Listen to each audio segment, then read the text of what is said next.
Colors are a fascinating aspect of our world, with each one holding its own unique significance and impact on our lives.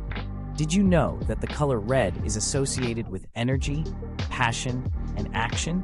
It's no wonder that it's often used to grab people's attention in advertising and marketing. On the other end of the spectrum, blue is known for its calming and soothing effects. It's often used in healthcare settings to promote a sense of tranquility and trust. Next time you're at a hospital or doctor's office, check out the color of the walls. Green is the color of nature and is often associated with growth, harmony, and balance. It's no surprise that it's a popular choice for eco-friendly products and initiatives. Ever wondered why green is the color of money? It's because it symbolizes prosperity and abundance.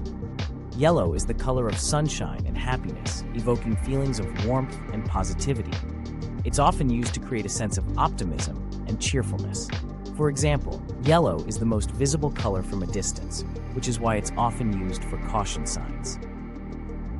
Orange is a vibrant and energetic color that combines the passion of red with the cheerfulness of yellow. It's often used to create a sense of excitement and enthusiasm. Have you ever noticed how many fast food chains use orange in their branding? It's no coincidence. Orange is known to stimulate the appetite. Purple is a color often associated with royalty, luxury, and creativity. It's a color that exudes sophistication and elegance. Purple was once the most expensive color to produce, as it was made from rare and expensive dyes. Colors are more than just a visual experience. They have the power to evoke emotions, convey messages, and influence our perceptions. It's more than just a flash of color. Colors hold meaning and have the ability to tell great stories. Thanks for watching. Don't forget to like and subscribe.